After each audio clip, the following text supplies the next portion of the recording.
Good morning, Giants. Welcome to Wake Up with Giants TV. Have you ever wondered how to go from 2 pounds to powerful? I don't know, but we're going to figure it out on today's show. I'm so excited. It's time to wake up the Giants. Boom.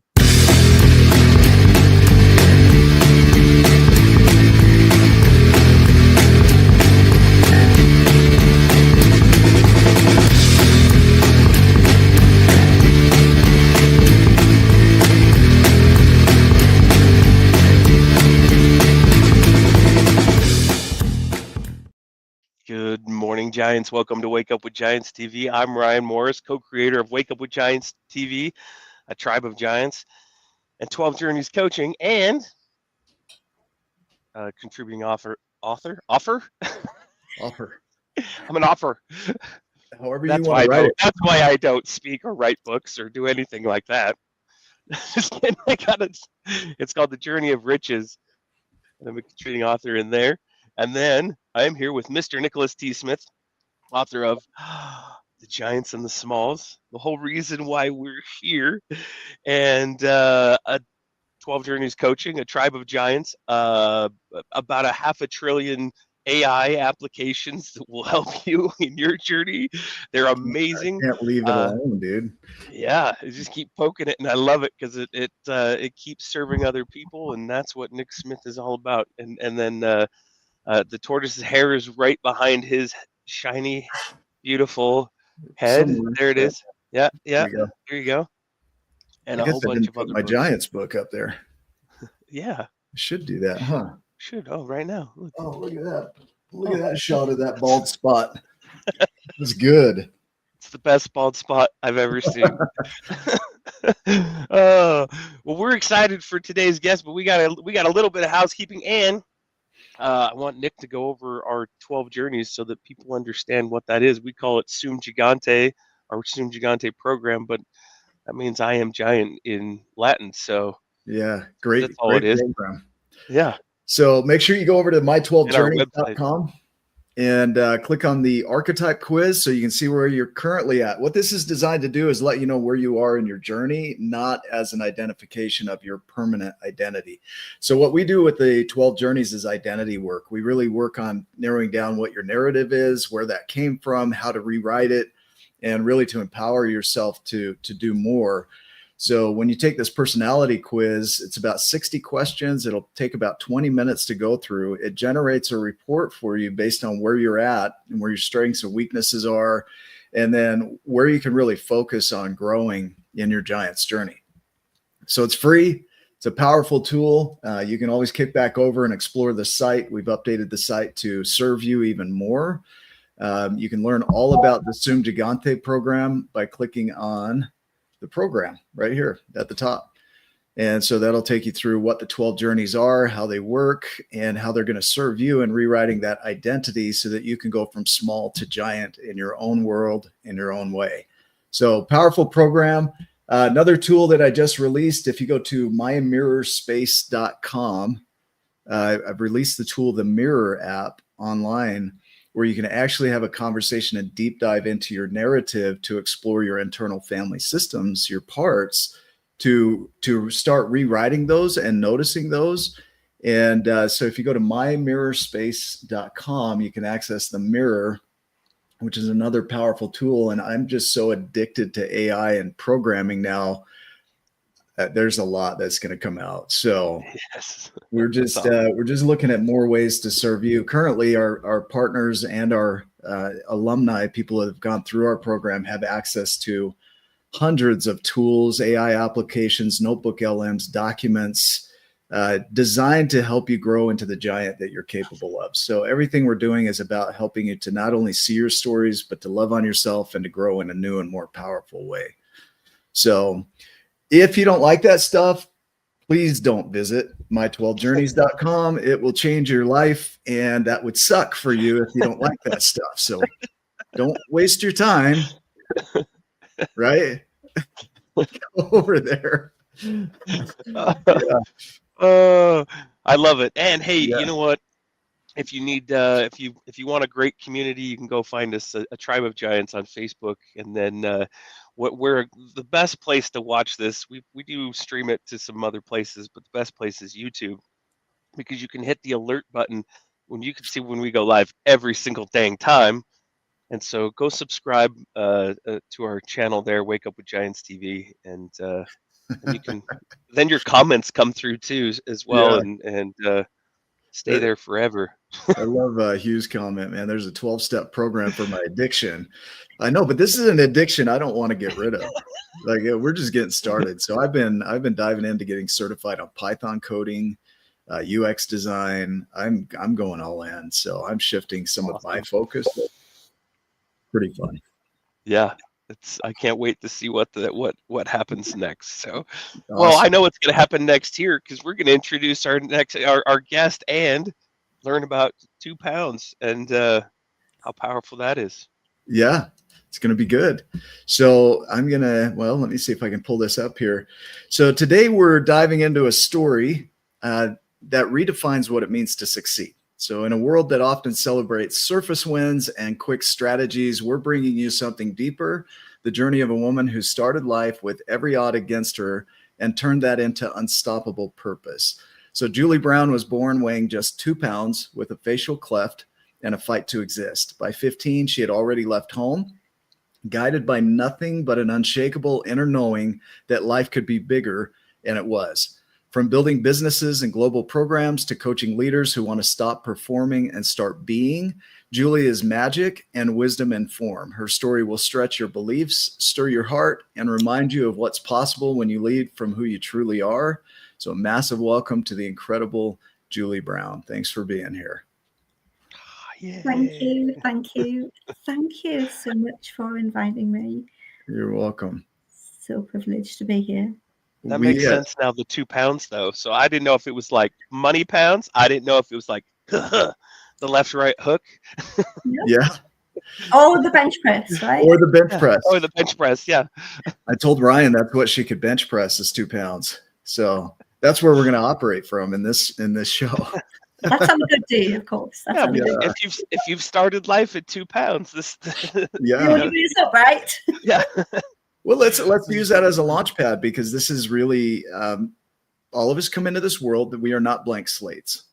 You know, the research has shown that we're not blank slates. We often inherit genetic preferences.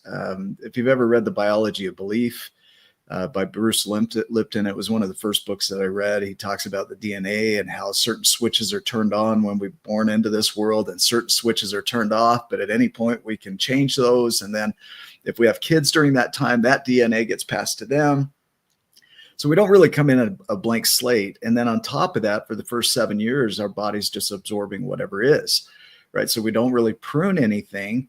And so we're absorbing our world as it is so that we can adapt to it and live within it and function. And so we inherit our culture, our family, our society, our own experiences, and then we start to prune into our identity. And even that's not permanent. So I want to go into your journey all the way back to the 2 pounds. Tell us about that. And what your dynamic created for you of who you thought you were in those formative years of your life. Does that give you a good segue?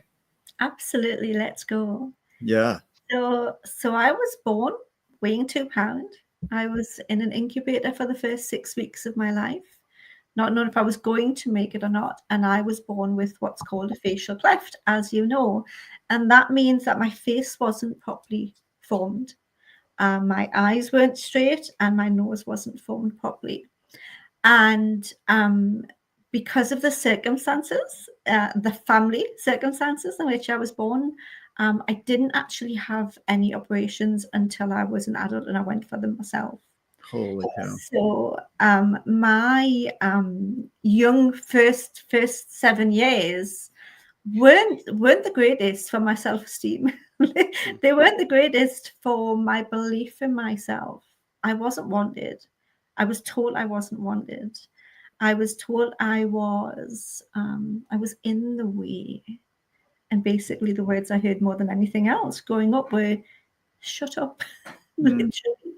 Because my mother had her own issues going on, problems going on, struggles going on, and they obviously having a child who looked like me when I was young wasn't the easiest for her to go through and have an experience either. And yet I was always still smiling. Right? I've always had this spirit that we go through the ups and the downs of a life, right? We have knockbacks after knockbacks after knockbacks, but as you've already said, that's not who we are.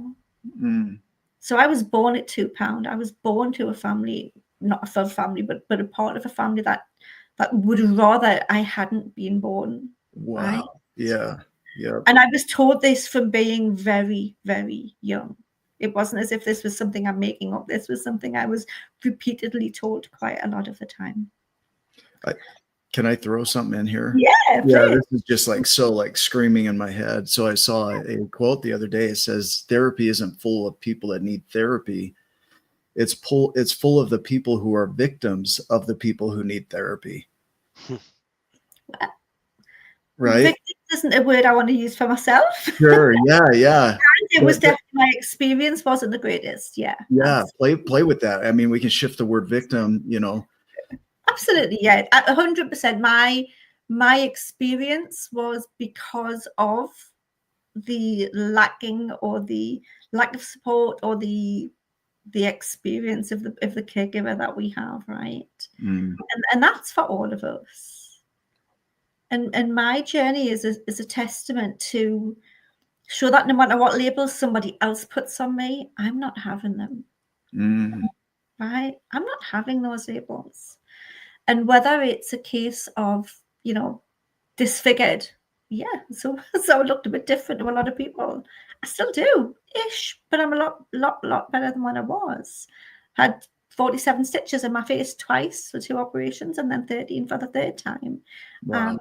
It's pretty amazing what the surgeons can do these days. Well, first operation at 18, next at 21, and last one at 23. So I did have a lot of thinking. I did have a lot of hiding. I did go through my first, when you're asking about my formative years, I did let my hair grow over my face, and it spent most of my time over this side of my face, probably until I had my first operation. Right? It's easier. Wouldn't let nobody sit on this side of me. It absolutely impacted how I saw myself and how I thought of myself.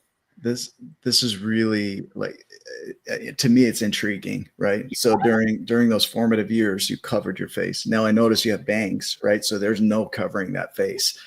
And so that identity shift from being the one that covers her face to, nope, you're going to see me, right? That's a shift right there, just physically, of, creating that identity differently. But let's stay in that formative time. I want to speak to this because you started out at 2 pounds. I was 8 pounds, 11 ounces. I was a big kid, and, at 2 pounds, you're premature, I would imagine. Is that correct? Yeah. And not only that, you come in kind of behind the pace, so to speak. Yeah. But not only that, you have, these characteristics that now your family's going to use that to program you. And not only your family, but society as well. Absolutely. And so during those first years, you believe all of that. You think, this is who I am. I was a 2 pound baby. I was behind in the beginning. Now I've got this, so I'm even further behind. And family's telling me and confirming that I'm not that, and I'm not, what they expected. It shouldn't be here. I wasn't. What I said wasn't important. Yeah. And at what point did you realize that this isn't my story? When did that start to shift for you?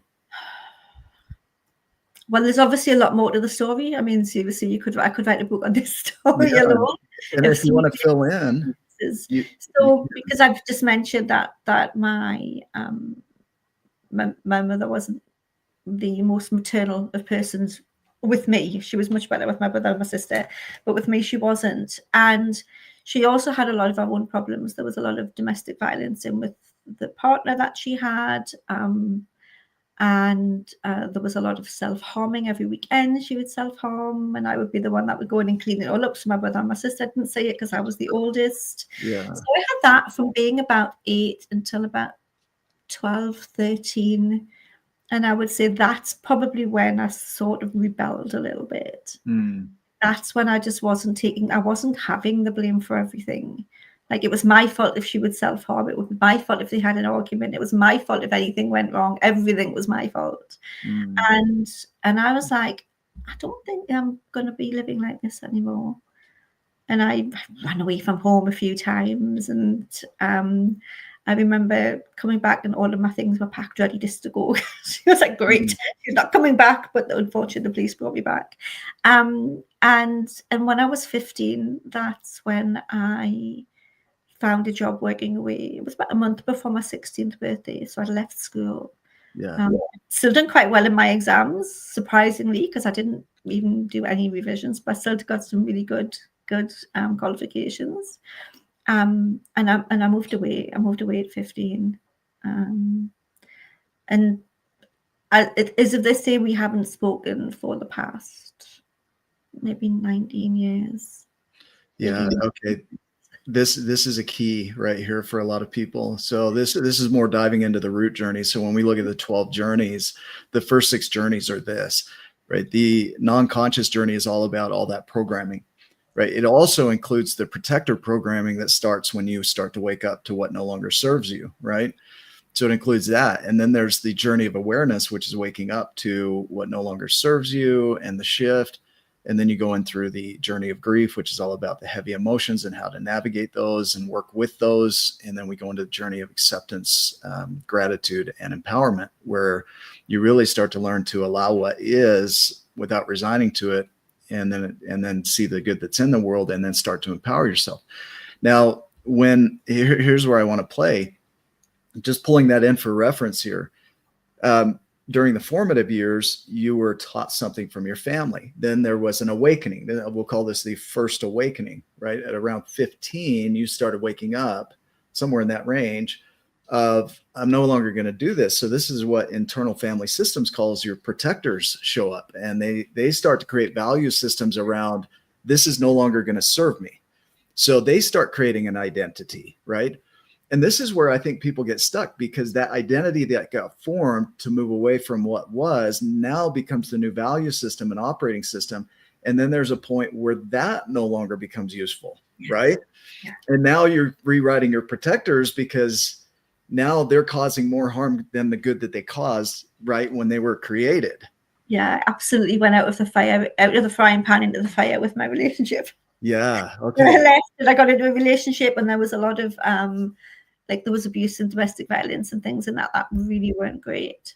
And it was an escape from one place, and literally, like I say, out of the frying pan into the fire. And I stayed there until I was 20, from 16 to 21. And then it was like the next evolution. As you say, it's like every evolution is for the net. We take the lessons, we take the learning, and we grow with that. And I think every part of the journey becomes part of, or has an influence on a part of who we are. Yeah. And the more we can see what's no longer serving us, that's when we take the next step into the next. I like that. Yeah, the next part of it, or then the next step in our journey. It's as if we are, like, we're shedding skin, we're shedding the protection that we had, or the layers that kept us small. The layers that kept us hiding, that kept us protecting ourselves, that kept us living in the life we thought we could only have. But even as I said, like in my thing, I've always known there's been more. And every time I've been in a situation, it's like, okay, what's next? This isn't it for the rest of my life. So if we look at that skin that you shed, right, taking that analogy, that there was no skin that wasn't serving you, because that skin that got shed was the stepping stone to the next level of growth. And what I see in there is that at every shed point, there was a a process of recognizing the identity, so an awareness to it. And whatever that identity was, there was a bringing forward of anything that served and a shedding of what no longer served. So it became foundation for the next iteration of your identity. So it's not like you just, I think people want to compartmentalize and say everything was bad and they want to try and block out everything. And it's like, no, you learned things, and your protectors that came up were doing things to protect you so that you could survive that. And now you're using that in the next. I'm going to throw in a concept here called fleas. You know, when people are in traumatic situations, what happens is they learn how to survive that situation through a thing called fleas.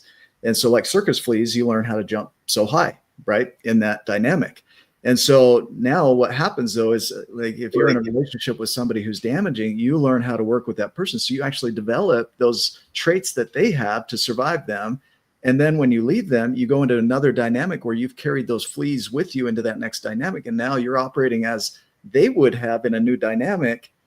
And it creates those challenges in the new dynamic. But that's not who you are. It's what you picked up to survive the previous dynamic. I can absolutely see that. Absolutely see where there has been some of that. Absolutely. And if I look at like the relationship that I'm in with my husband now, we've been together for 20 something years. Wow. And when we both got together, we really only had one rule.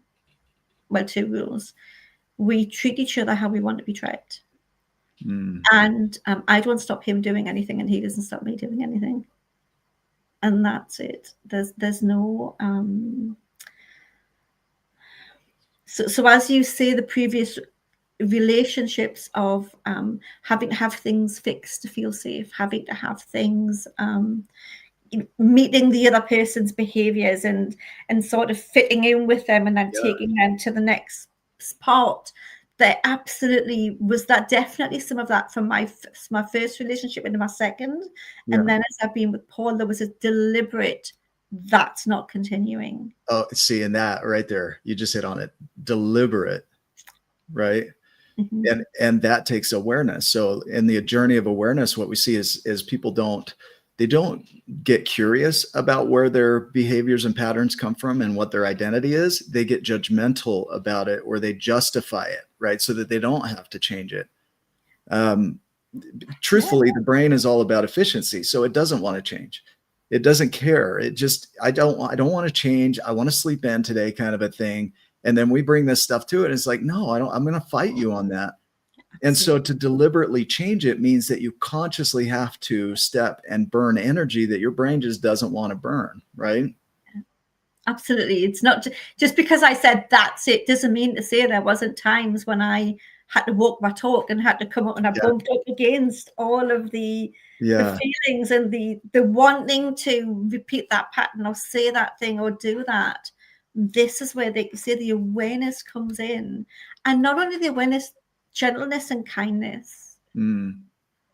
So having a gentleness with myself, having a kindness in myself for myself, and seeing some of the behaviors not as a way to judge, but as a way to grow. Right? If I'm doing something or if I'm about to do something, like, whoa, let's just take that pause. Easier said than done at times. Yeah. Let's just take that pause and really check in with what I want. Like, not the noise, like what's in the knowing for me. Because the more I trust the knowing, the more on track I stay. Yeah. So let's play with that. Okay. So you keep opening up fractals of branches we can go down. And you can direct this any direction too. So tell me where you want to go. I think of that of, we think of who we are and who the ideal, right? Who we want to be in the world. Now, when they're different, who you want to be and what's showing up in the world are different, we experience dissonance, right?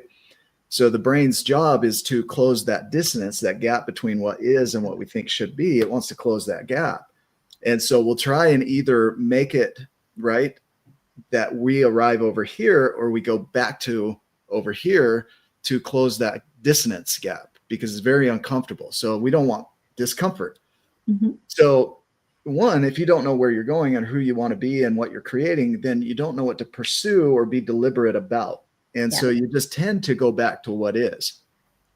Yeah. And so to be deliberate, you have to know who you want to be. Now, the word identity means identical. And so your inner world and your outer world match. So your identity is there's no dissonance. So, but whenever you go to grow into something new, there's a ton of dissonance, because you deliberately have to step into being that, making that your identity and closing that gap, which takes a lot of effort, right? What comes up as you hear all that? I'm trying to break this down.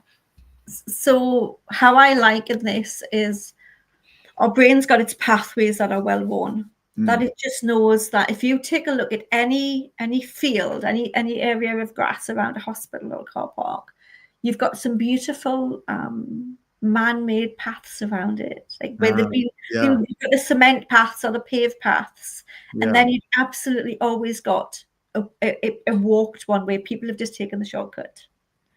So I like that. See it, right? Absolutely, because the more people that takes that shortcut, the more that path becomes defined. It wasn't in the plans, right? It was people taking shortcuts through the grass. You'll see that in every path. Yeah. Now, if we've got these neural pathways that are so well worn with who we are, how we act, how we should show up, how we speak, how we think, how we act, how we interact with people, all of that in one identity. And in that place, in that way, that fit into that box really well, we have to make a new pathway to get over here. Yeah. So just like that field that had the plans that were drawn into by the architects, right? Those plans there, or the planners. But we've got to walk through that field the first time first, and then the second time, and then the third time, and it takes repetition of doing. We can never just wake up and go, yay, I'm this person today. It comes from stretching, growing, testing, walking, repeating, consistency, and then this old path gets dissipated, this old path goes away, and this one becomes the new one. And we can fight it, and our brain's designed to fight it because it's designed to stay in what it knows. That's its job's to keep us safe. And this is why, again, the gentleness and the kindness is so important for me, because it's understanding that it's going to be uncomfortable if I'm going to step out and do this. I'm going to feel all the feels. Yeah. And it's okay to feel the feels. See, that's excellent. And I go into the nerd side of this, right? The technical, the neurological side of it, the neuroenergetics, right? Mm-hmm. Of the brain is, as 2% of the body mass, it consumes 20% of the glucose. I mean, it is a energy hog, and it's very stubborn. So when we get our preferences and our pathways in place and they're well worn, it doesn't want to deviate, and it will fight us against that. Go ahead. What came up? How many times have you drove somewhere and you've been going to go somewhere different and you've caught yourself driving somewhere else? Yeah. Somewhere that you're used to driving to a lot. And if you're going to go in a different direction, but before you know it, you're halfway down this old path. Yeah. If you're going to the old place. What the hell am I doing when you wake up to it and you're like, absolutely. Oh. Yeah. And then I've got to come back and drive in the direction I really wanted to. Or our brain running on autopilot, not even thinking about it. Yeah. Or detour. Yeah. Right. Got to be focusing on it. Got to pay attention to it. Yes. The awareness. So the research shows that only 5% of our thoughts are original, and 40% of our actions are habits. Like we are totally non-conscious to these habits. So if 5% of our thoughts are original, and our brain is constantly scanning for danger, and it would include in that any change. Right. So if you, even for the positive, it would say, nope, that is danger. And it's scanning for that. And then when you go to change, it's like, no, that's dangerous. We don't know what's going to happen. It's going to start predicting the negative, which they say 70% of our thoughts are negative. And there's 50,000 of those a day, 70,000 a day. Our brain is constantly saying, nope, we're going to stay on the path I want to go on. So it really, when you talk about being deliberate, it is a very conscious, energetically costly process of stepping toward what you intend to bring into this world. And if you don't know what that is, then you are going to default back to the old patterns, right? Yeah. So we see we're getting into it now. Now we're starting to play. Yeah. So they turn around and they'll say something like, we're either always moving towards something or away from something. Okay. Right. So if we are moving, we have to know what we want. Now, if we don't, we can't fully know what our new identity is going to be. We can't fully know what our new creation is going to be because it hasn't yet been created. Correct. Yeah. Right. Yeah. But and in the case of me, I knew what I didn't want. Right. So I knew that. Like I knew I didn't want to look like this. I knew for the rest of my life. So I went to the hospital. The doctors at 16. When I was 18, every single person that I loved turned around and said, "Do not do this." My partner threatened to leave me. Okay, get yourself away. My father, who was the only person I had a good relationship in my life, begged me not to do it. Right. And all my friends, there's nothing wrong. You're fine as you are. I literally went through that. And I mean, literally went to the hospital by myself because nobody supported me to get this done because of their fear. Right? It was not because of their fear of what was going to happen. I didn't how know it affected them, right? Not you. 100%. They were in their fear. They were in their brain was fighting those. Right. And I didn't know what I was going to look like. I'm in some medical books somewhere because she turned around and said it was a really weird case, right? So I know I'm in some medical books somewhere in photographs. So I didn't know, but I knew that I didn't want to stay where I was. So I had to take the risk. Okay, let me just highlight, and I want you to continue this. So the idea of others saying, I just want what's best for you. I just want, I want you to be happy, and all this stuff. And it's like, no, you don't. As long as it fits into my exactly. Picture. You want me to fit into your schema. Yeah. And if you're not clear on where you're going, you're likely going to veer toward that schema for social acceptance, right? And so, but you, in your case, you said, I'm very, very clear on who I'm becoming here. And that outside influence doesn't align with that. So I'm going to actually move away from that so that I can align with this. But if you didn't know what you wanted, you may have veered toward that social acceptance and adjusted your identity to fit into that, right? But I also didn't know what I was going to look like when I woke up after the operation. So there's a huge. So I knew I didn't want to. I knew I didn't want where I was. Okay, I didn't want to be like. But I. So in my mind, it's got to be better. It's got to be better than this, right? And that's been a theme of it's got to be better than this in my mind. So I relate to this so much, and not from a physical thing, but an internal dynamic and a family dynamic of the culture that I was raised in, leaving that culture and inside going, okay, all of my family, most of it, most of my friends, most of the people I interact with on a daily basis are inside that culture. If I leave, then I'm potentially losing all my family, all my friends, all the things that I've ever known. Who am I at that point?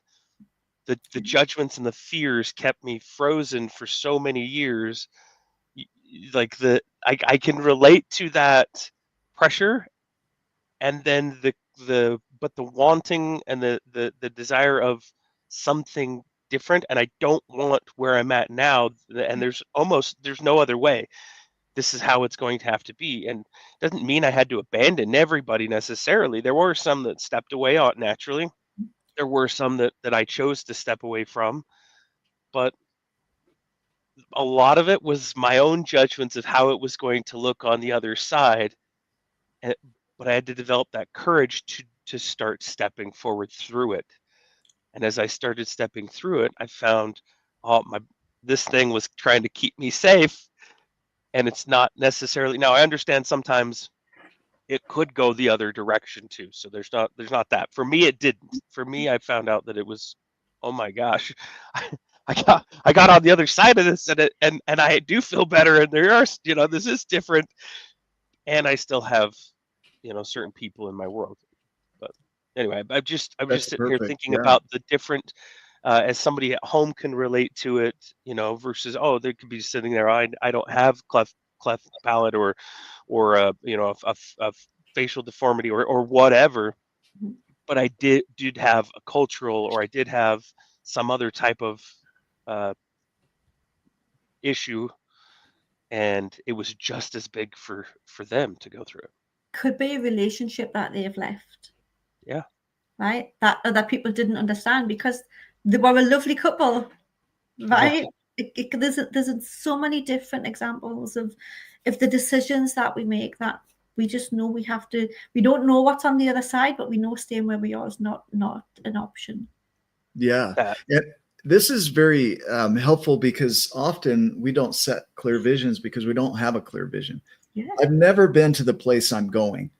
Exactly. And this is the beauty of prediction, is our brain is a prediction machine.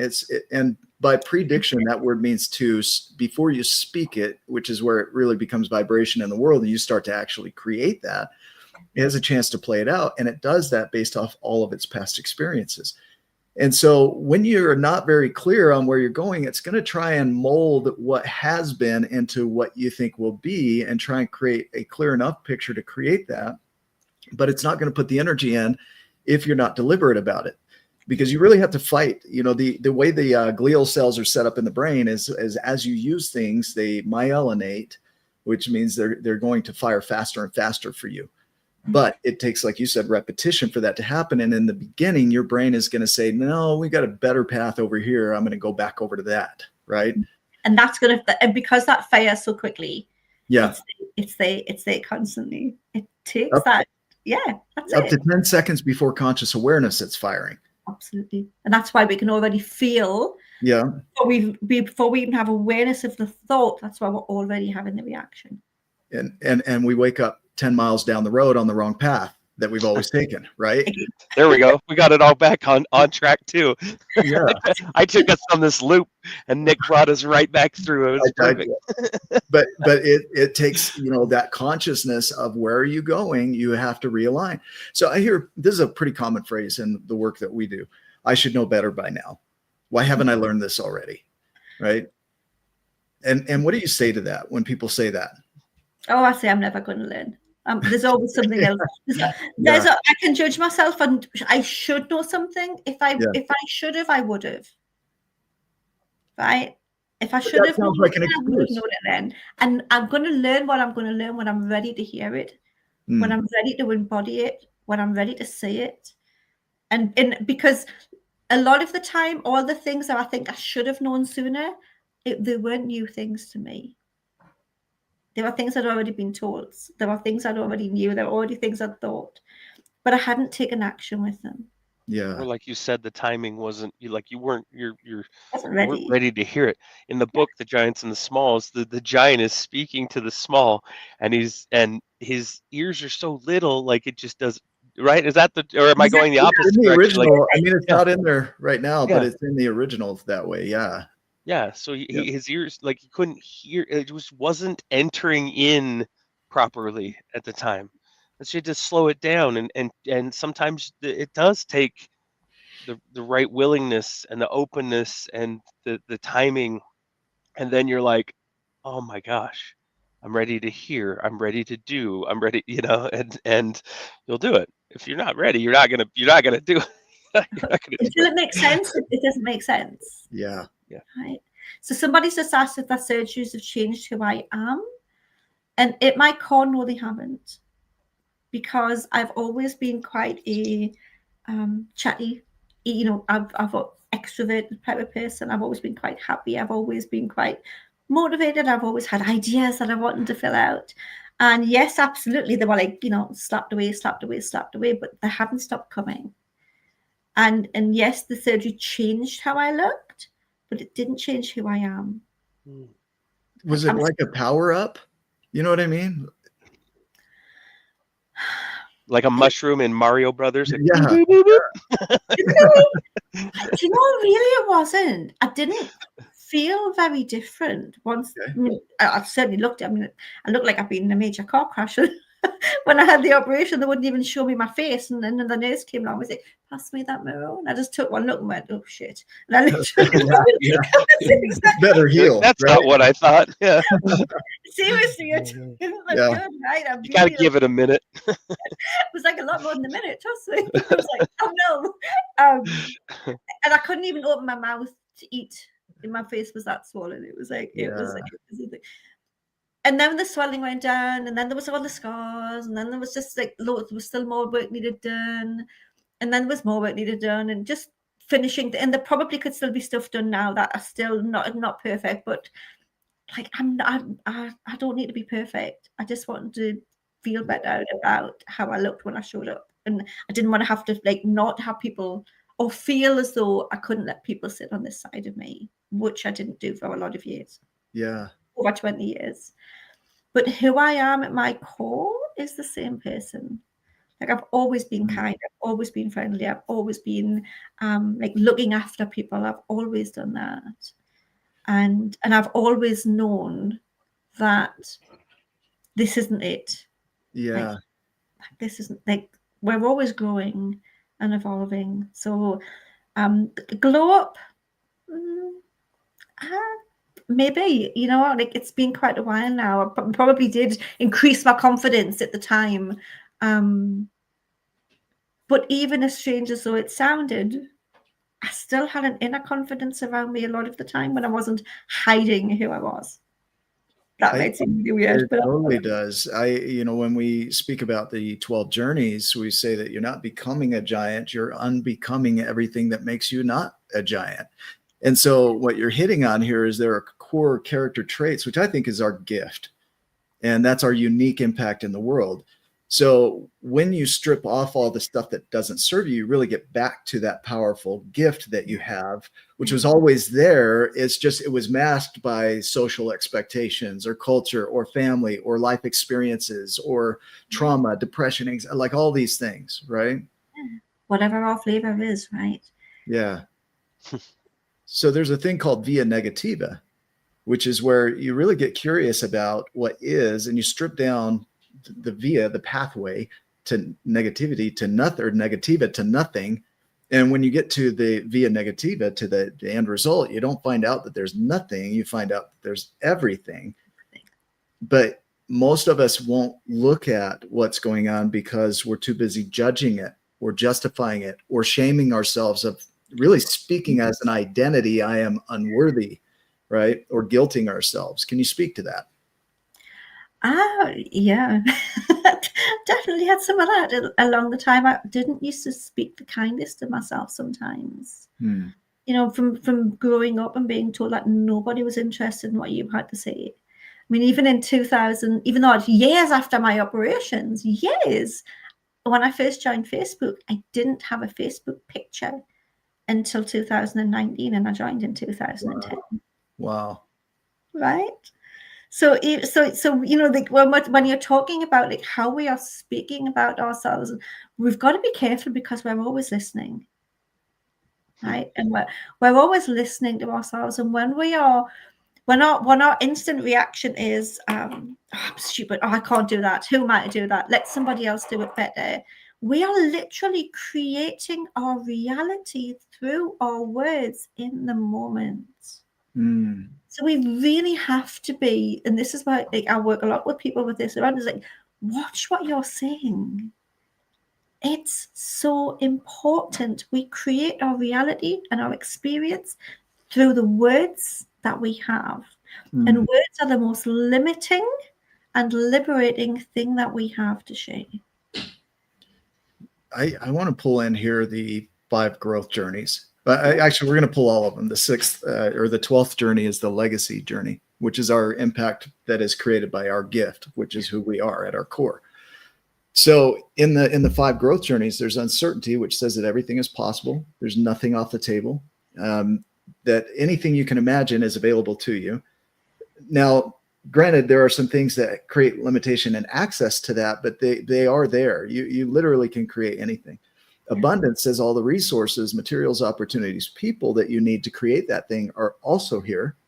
So those are non-negotiables. There's abundance and there's uncertainty. Now, what is negotiable is vision, which is what do you want to create with all that, right? And that's where we get to determine what identity do I want to create for me, not only external creations, but who do I want to be? Who do I want to create myself to be? And then we go into the journey of surrender and nurture, which is kind of the effort engine of all of this, which is you don't know how you're going to do it. You don't know what the end outcome is going to look like. Truthfully, you can imagine it and pretend, but you truly don't know until you get there. And so you kind of have to let go and trust that the dots are going to connect. And then the nurture component is taking care of yourself while you do that. No, not overexerting. Nature really teaches us the power of small effort. And, you know, our company Mandelbrot is about that fractal math set that says small equations calculated into each other create the complexity of life. So they're repeated. So self-similar patterns repeated create the complexity of life. So it doesn't take massive effort. And then all of this, all the 12 journeys, not only heal the inner world, but they lead to the 12th journey, which is the legacy, which is your ripple or impact in the world because of all of that. Now, that being said and shared as a context here, where do you want to go with that?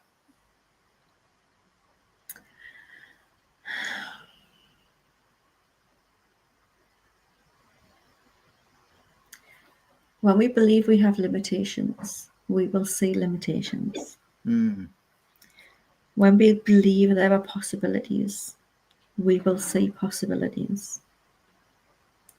When we believe that we have to know what something's going to look like before we do it, we never take that step. That becomes a condition of that, right? Absolutely that. When we, as you say, lean in and start trusting, when we start, and a lot of this is, as you said, that there is nothing that we can't have, or we know everything we can create, or we know somebody who can help us create it, or we know somebody who can create it for us. Like we live in a world of abundance. And if we are talking to ourselves that that's not for us, it's not for us, because we won't see it when it's hitting us in the face. When we are knowing the journey that we want to go on, when we're going into the direction and with anything's possible, we don't have to know the route, but we sort of have to know the direction. Like if I'm going to come to the States, there's no point in me traveling in the opposite direction, otherwise I'm never going to get there. We're off the planet, right? Right. I'm going to the US, I'm just going to leave. Yeah, see it, right? It's just like, right, I might see you sometime, but I don't know what it'll be. Right? Yeah.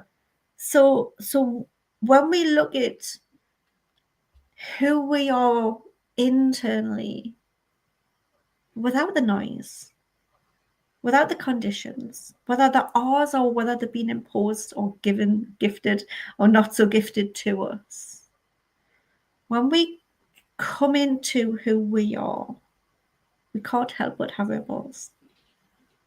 That's how it looks to me. And when we are being kind to ourselves, when we are talking to ourselves, when we are knowing that everything we feel, everything we experience, we can accept as is in the way that we're making it up through the lens and the conditions and the area that we're in that journey at the time, or we can look at it as a growth step. And when we look at it as a growth step, then we've got the next step. I don't know if that's talked into that or whether that's perfect. I just got the vision of a Google map, and you talk about your as is. We call it the X, the X on the map. That you're the X, you're what comes from the X, you're the unknown equation, you're where you're going. So X is such a versatile little letter, it can be used in so much. But when you look at a Google map, you don't yell at the map for where it's showing you on the map, right? But we do as humans. I shouldn't be here. I should be over there. Why are you showing me here? I should be over there, right? We'll say things like, you're stupid, you're dumb, you shouldn't be here, right? Yeah. And then we put in the destination of where we're going on the Google Maps, right? And we know that's where we're going. And we might be going down a certain pathway and we find out there's traffic and we can't go that way. So we have to reroute. And yeah, even though it's a frustration, we reroute. But in life, we don't. we get mad and we get frustrated and we quit going toward the destination. And we actually sometimes go back to the original X. It reaffirms that the X is where we are. That's all we're ever going to have, that we can't have anything else, that we are incapable, or whatever flavor of speaking we have to ourselves. Yeah. And I liken that a little bit to, if I'm traveling down the motorway and like I'm going to go somewhere and I've got two options. I can either go the scenic route or I can go the direct route. If I'm traveling down the motorway at 70 miles an hour, I'm going to miss the deers in the fields. I'm going to miss the beautiful surroundings. I love that. But if I take the scenic route and I'm going a bit slower, then yes, I see what's in front of me, but I see what's around me. And I take in the experience of the journey, not just the destination that I'm saying I want to get to. Because I love seeing the deers, right? And if we stop rushing to get to a place that we think is the place, it's only the next step. It's only the next place. If we stop rushing and start taking everything in, with a smile on our face helps, right? Then no matter if it takes us an hour or if it takes us 5, or if it takes us a year or it takes us 5, we're living the journey of having the experience, and that repetition and those small steps and that becoming, that remembering, all gets filled up along the way. Yeah. See, I think of, purpose. The word purpose means per, forward, pose, to pause, rest place. I always say rest stop. It's a scenic view. And so a purpose is essentially, how many of those scenic points can I stop at along the journey? So to me, purpose is enjoying the journey, right? The legacy, the gift, is the impact created by who you're being in the world. And like you said, that no two are the same. People aren't going to experience you the same. And so that ripple is different for every person and who they are and what the ripple is, and then how that impacts other people. And so the fun part here that I hear in all of this is the journey is not whether you arrive at the destination or not, because you may, but then that destination may just become the launch pad for another destination, right? So it's never stopping. Steve Hardison says it's mountains without tops. So exactly that. Yeah. And as I'm traveling down, if I decide that actually this route looks quite nice, then I'm just going to go and take that route, because who knows what pot of gold is waiting at the end of that route. Yeah. What are there? Maybe there's some foxes. Maybe there would be something else that I'm going to be able to see, right? Yeah. Yeah. But we're never fixed. This is your whole thing. We go through this journey, and we are always evolving, and we're always growing, and we're always creating ripples around everybody around us. And it's not our business what other people think of us. So people might listen to this call, might think she talks a bit too fast, or they might say that, oh, what a journey, right? Like, bladder didn't have that. Or they might just, I don't know what they're going to think. It's not my business.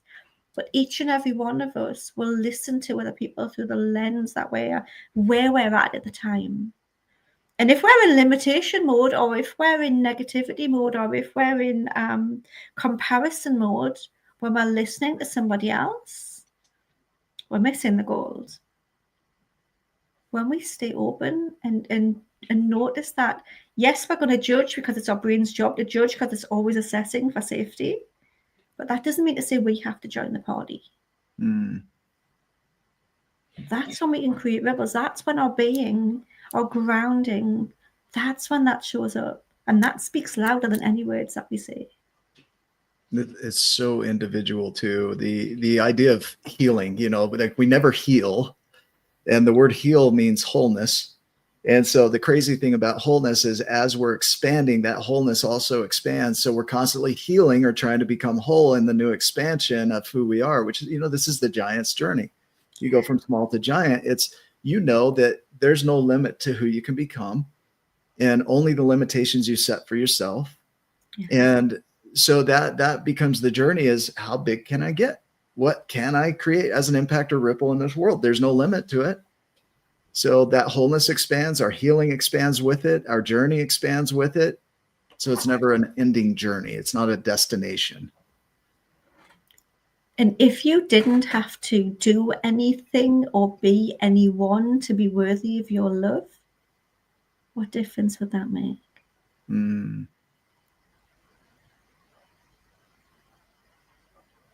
And you can love yourself on every aspect, on every step of that journey. That could open up a whole new conversation here, right? It just, yeah. As we reflect back, you know, from your journey from 2 pounds to powerful and continuing to grow, is there anything in this conversation that you wish you would have shared, or that you feel like the viewer needs to hear? Any nudge? You're perfect as you are at every stage of who you are. And I think I'm going to finish with the, if you don't put any conditions on loving yourself, you are the mountain without a top. I like that. We put our conditions on. Yeah. And then we judge ourselves for putting conditions on. And then we judge our judgments on top of that, right? Yeah, we're crazy. Yeah. And we're perfectly imperfect all the time. Yeah. And we've defined that word, you know, redefined it in our shows here. It comes from the Latin perfecere, which is to perform and to complete. That's what perfection, you know, originated from. And so if you're performing it and following through, technically, by definition, you're doing it perfectly. So any thought? Is there a thought there? You don't have to know the whole journey, and no mountains climbed in one step. But some pretty big mountains are climbed with lots of them. Yeah. So just take the next step. Play in the next step. Life is a game. All of life's a game. The ups and the downs and the blocks that we create and the doors that we open. Play and love, because that's what's at the end of it. Yeah. I love Hugh's comments sometimes bring up conflict in me. I don't agree with this. It's like I give you don't ever play Mario Brothers. I was the best that ever was. The best way to stay undefeated is that comment. I've seen the best way to stay undefeated is to not play the game. But what life are you missing out on if you're not playing the game of life? Or whose game? And what's defeated? What's undefeated? What's defeated? Who's fighting? Who are you fighting? I freaking love Hugh, because like there are times I agree, I disagree, and I love what he brings to the community, you know, because he has. They're the best ones. I've got a lovely lady who fights me every single way, and we have great conversations. It opens up such perspective that I wouldn't have thought about without her comments sometimes. And that's it. And in all cases, it adds value. You know, it just has me stop and reflect on my perception of it. That's Hugh's perception. Now I have mine, and maybe they do misalign. The idea is that I don't have to have him agree and be like me, and I don't have to be like him or anybody else in this world. And I think I'm most grateful for that. He gave me a can of pea soup. You know, we used to have a phrase, "No more pea soup," from the book, The Giants and the Smalls. And so he gives me a can of pea soup, and I still have that can of pea soup, because, you know, that pea soup is a representation of all of the things in the past that we've experienced, made it possible for us to be who we are today. So that, you know, that pea soup becomes symbolic of, you wouldn't be who you are without that pea soup. Exactly. Right?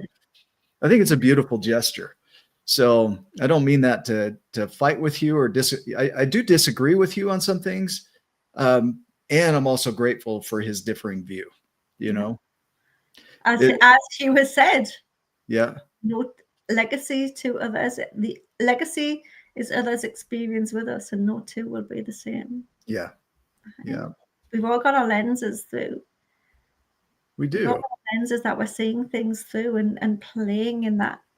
We get to play in that playground of exploration and curiosity and kindness and generosity and gentleness and back and forth. And that's where the gold is in that playfulness and exploring.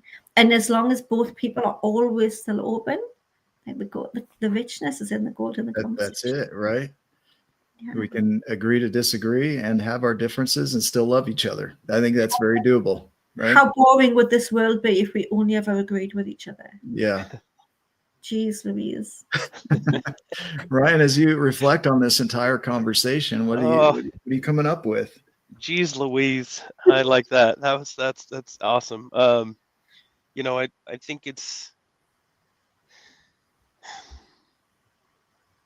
I'm grateful, Julie, that you didn't take other people's advice and shut up. That was never gonna happen. I figured. But some do. Many do. Some just resign to where they're at, and they use humor and Nick's knowledge. And you didn't. You were handed a physical, external set of challenges, and others have more internal or different things. But we all have our challenges, and we all have, just like you said, no two legacies are the same, no two beginnings are the same either. And so we relate to as much as we can relate to. The nice thing about having you have gone through those experiences is we get to learn and see it and go, oh my gosh. You also build up some gratitude when you hear of stories like yours and go, oh my God, maybe, man, I'm just complaining too much. My life wasn't so bad to start out with, or whatever. But what it does is also builds a model of relativity or relatability, maybe relativity too, but relatability. Yeah. Of where you can, my heart and compassion goes into your story, and I can feel it, I can hear it, I can see it. I can witness it as we're sitting here in our conversation, and people at home can do the same thing. And what that does is it builds belief, it builds hope, it builds empowerment. Well, if she could do that, why could I? Absolutely. How can I? And the answer to that is you find Julie Browns in your life, you find Nick Smiths, you find Ryan Morris's, you find Hughes, you find people that will lift you up, build you up, challenge your thinking, talk to you about it, but love you and see you for the giant that you are, and grow with you. You have to do your work. It's your mountain to climb. We'll be right there, right beside you, and we can help guide you as you go through your giant's journey. And Julie, you're doing that. So thank you so much for being on our show today. We love you and we appreciate you so much. Thank you for inviting me. Any other thoughts before we wrap up, Julie?